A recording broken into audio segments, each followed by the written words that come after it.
You know, it's strange how a single moment can unravel everything you thought you understood. I used to walk through life with this quiet confidence, this subtle belief that the world around me was predictable. The sun rises, the moon follows, the stars paint the same sky night after night. And I guess I convinced myself that I understood it. Not in a deep way, but in that casual human way where we pretend we've got things figured out simply because we've survived long enough to feel familiar with the patterns.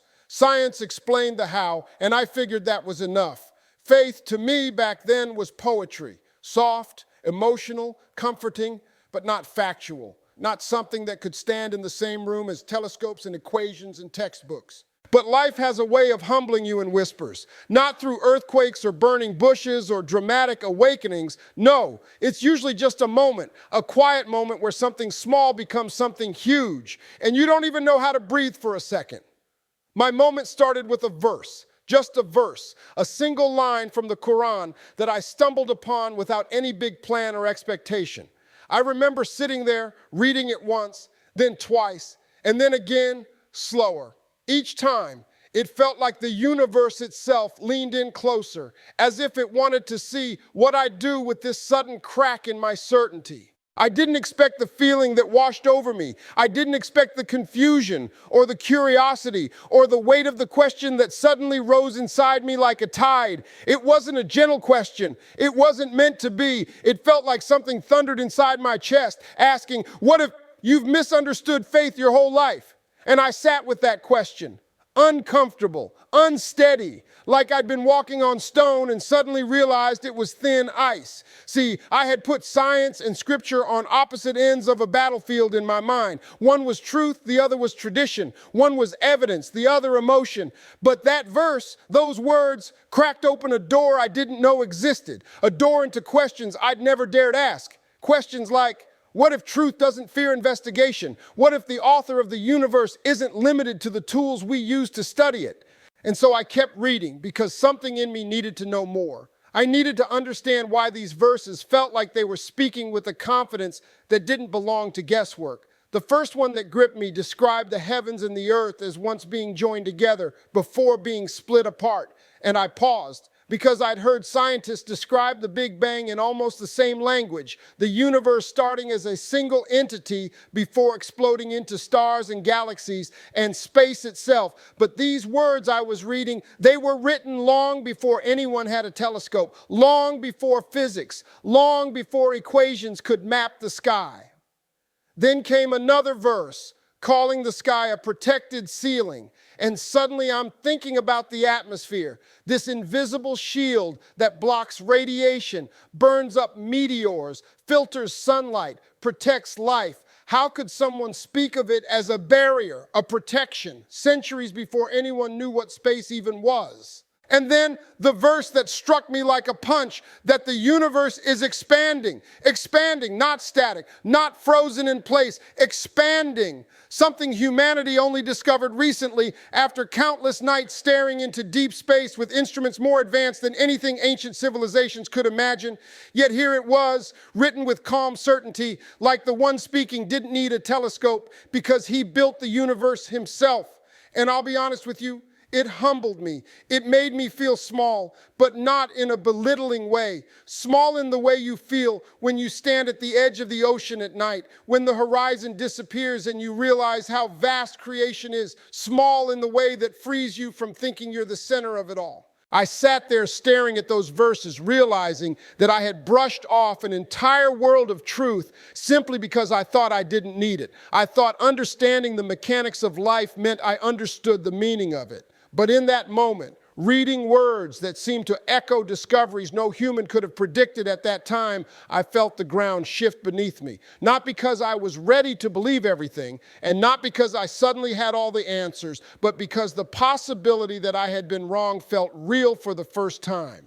And you know what hit me hardest? It wasn't the science in the verses. It wasn't the remarkable parallels. It was the tone, the confidence, the authority. Like these weren't claims. They were reminders, gentle reminders from a voice that didn't need validation from humanity's limited understanding, a voice that spoke the language of stars long before we could hear it. It made me rethink everything. It made me question why I'd spent so many years assuming faith was fragile. Why did I think faith would break under the weight of scrutiny? Why did I think God needed my approval to be real? It was like someone opened a window in a room I'd been sitting in for years, breathing air I didn't realize was stale until I inhaled something fresher. I started seeing the Quran differently, not as a rule book, not as a religious manual, but as something deeper, something older, something that carried fingerprints of the one who crafted galaxies. I started wondering, if God can stitch together the fabric of space and time, couldn't he stitch back together the parts of me that felt torn, the doubts, the fears, the disappointments I pretended didn't exist?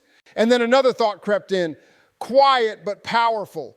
If the universe is expanding, maybe understanding is meant to expand too. Maybe faith grows with you. Maybe God invites you to learn, not blindly follow. Maybe the scriptures aren't just words on pages, but signs. Signs written for humanity long before humanity had the tools to decode them. And as this realization settled in, I began to notice these tiny micro stories in everyday life, little reflections of cosmic truths, like the kid who believes his existence is small but forgets he was crafted by the same power that crafted supernovas, or the mother whose prayers feel insignificant, not realizing she's speaking to the one who holds entire galaxies in his hands. Modern society tells us we're accidents, biological coincidences floating in a random universe without purpose. But these verses, they whispered something entirely different. They whispered that intention is stitched into everything, that creation is not a coincidence, that the same God who expands the universe can expand your patience, your peace, your strength, your hope.